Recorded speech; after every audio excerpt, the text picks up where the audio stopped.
वाल्मिक कराडला केज कोर्टात हजर करण्यापूर्वी त्याच्या आईनं परळी पोलीस स्टेशन बाहेर ठिय्या मांडला होता आणि याच दरम्यान वाल्मिक कराडच्या आईची प्रकृती बिघडली सुद्धा। काय नेमकं घडलं त्यावेळेला त्याच संदर्भातला हा एक स्पेशल रिपोर्ट पाहूया।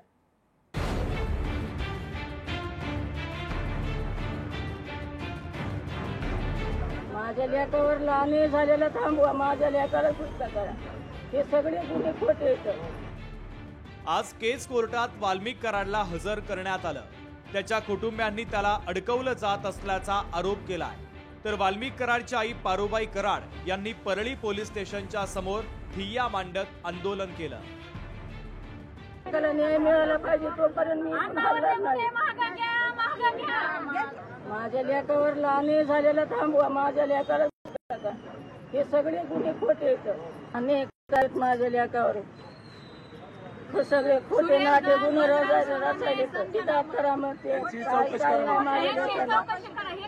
चौकशी करा।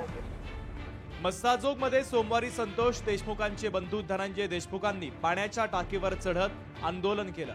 त्यांना भोवळ आली होती। तर आज वाल्मिक कराड याच्या आईनं परळी पोलीस स्टेशनच्या समोर आंदोलन केलं। यावेळेस त्यांची प्रकृती बिघडल्याचं पाहायला मिळालं।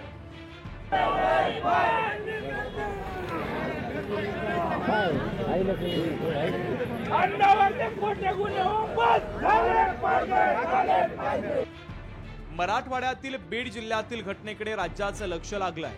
प्रत्येक जण न्यायाची मागणी करतोय। त्यामुळे हा मुद्दा भावनिक बनला असून हा विषय यापुढे कोणत्या वळणावर जाणार हे पाहणं महत्त्वाचं ठरणार आहे। सचिन बडेसह विकास माने, लोकशाही मराठी, बीड। लोकशाही मराठी ऐका, पहा, जागरूक रहा।